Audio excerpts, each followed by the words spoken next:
In a world full of SUVs, it's always heartening to have a new sedan come to the market. And when it comes to sedans, there's one that enthusiasts love quite a bit. This, ladies and gentlemen, is the Skoda Slavia. लेकिन ये updated Skoda Slavia है और इस video में हम आपको इस गाड़ी के बारे में सब कुछ बताने वाले हैं। क्या क्या चेंजेस आए हैं, क्या नया है, क्या डिफरेंट है, आइए जानते हैं। And make sure you follow Times Drive because यहीं पर आपको हर नई गाड़ी के बारे में सारे अपडेट्स देखने को मिलते हैं। Now let's talk about the design.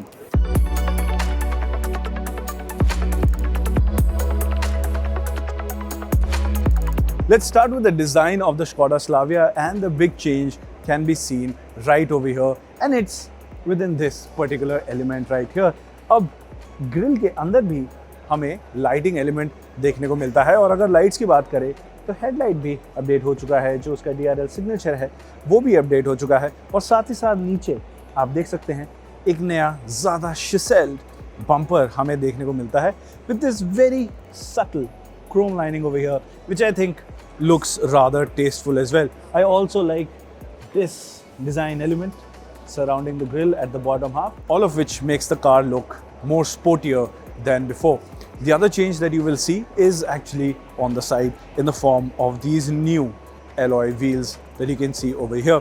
अब Skoda Slavia में Monte Carlo Edition भी आता है, और अगर आप Monte Carlo Edition की बात करेंगे तो उसमें हमें एक डिफरेंट तरीके का ट्रीटमेंट देखने को मिलता है, and that of course starts with the alloy wheels, because in the Monte Carlo Edition you get blacked out everything, and that includes the alloy wheels as well, although you also get red painted calipers in the Monte Carlo version. Other changes in the Monte Carlo version include red stripes in the grille at the front, Monte Carlo badging on the fender at the back, and all of the badging as a whole in the car is blacked out. Interior भी blacked out हमें Monte Carlo में देखने को मिलता है. But now let's come back to the regular Slavia.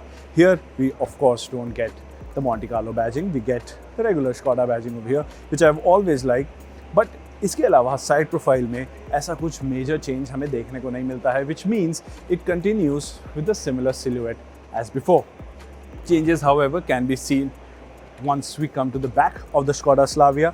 Now you get this connected light type of a design which gives it that look, but you of course don't have connected lights. You have Skoda spelled out on the boot lid over here, which is flanked by these new lighting signatures. The shape of the light continues to be the same, but जो light signature है वो change हो गया है. साथ ही साथ अब इसमें sequential turn indicators भी हमें Skoda Slavia में देखने को मिल जाते हैं. All in all, जो फैक्टर्स हैं जिसके चलते आपको Skoda Slavia एक गुड लुकिंग कार लगती आई है, वो पहले से ज़्यादा स्ट्रॉन्ग हो गए हैं, but fundamentally the car continues to be similar in terms of package, road presence and design. But that's not the case when we talk about the interiors.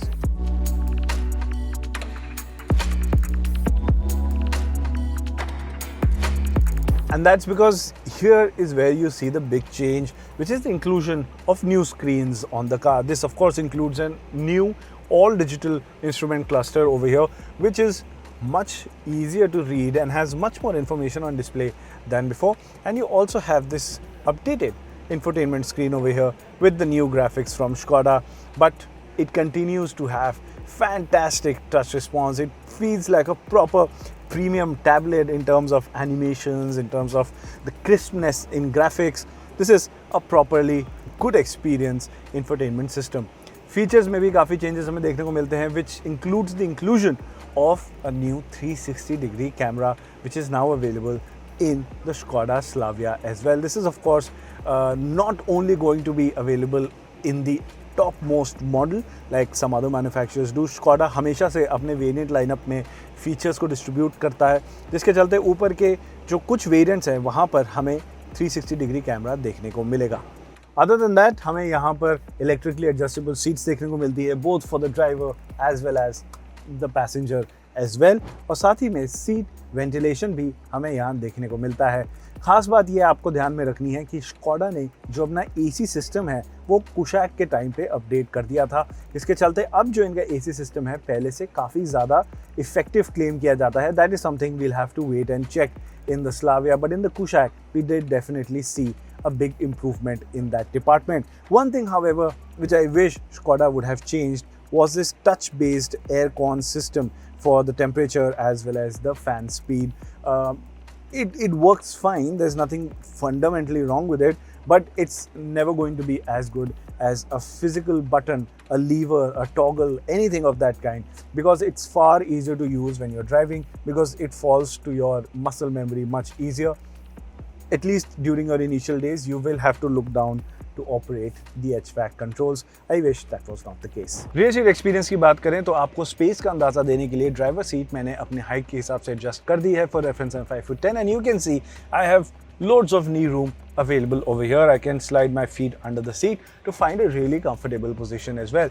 I get 3 adjustable headrests at the back. I get a drop down armrest as well, and headroom is decent. I would say if someone is over 6 feet tall, they might find the space to be a little cramped in terms of headroom. But other than that, there's nothing major to complain about. It continues to be a comfortable car, and it can be a great car for those looking to have a chauffeur-driven experience. अगर आप उन लोगों में से एक हैं, तो ये जो नया फीचर है, ये आपको काफ़ी अच्छा लगेगा. वो है ये जो 2 बटन यहाँ पर आप देख सकते हैं. जी हाँ, Skoda Slavia में पीछे मसाज सीट्स अवेलेबल हो गई हैं, just like the Skoda Kushaq as well, which is something that is unique to the Skoda Slavia. Yes, you do continue to get 2 USB-C ports, rear AC vents as well, and the regular good bits, but the inclusion of massage seats is a good addition. Last but not the least, there is a big change, perhaps the biggest change in the Skoda Slavia, which comes from the drivetrain itself. Let's start with the engine options. They continue to be the same, so you continue to get the 1-liter engine option along with the 1.5-liter engine option, just like before.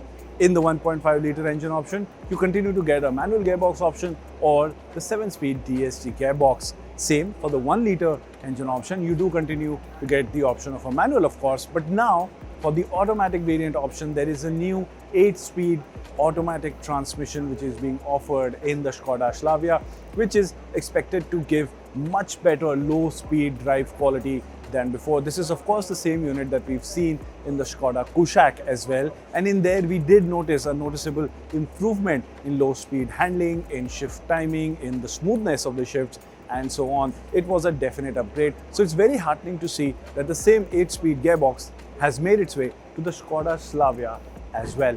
So to sum it all up, the Skoda Slavia was always a car which had very strong core fundamentals, something that a lot of car enthusiasts love and adore. And what Skoda has done with the Slavia facelift is that they've not changed what's not broken. It continues to offer the same set of values and principles, and it can be argued that it continues to offer a similar proposition in terms of appeal as well. Although what they have now done is that they've made the Slavia a much more complete package than before. When it comes to features, when it comes to having unique features like the massage seats, when it comes to having all bases covered, like having a 360-degree camera, all of those things have been covered, and more importantly, it has been given the big update in the form of the new 8-speed transmission with the 1-liter engine option as well. So for me, the Skoda Slavia was always a car that I loved. I can only wait to get my hands on the updated model as well. What do you think of these changes? Could Skoda have done more and made this into a better package than before? Well, let me know in the comment section.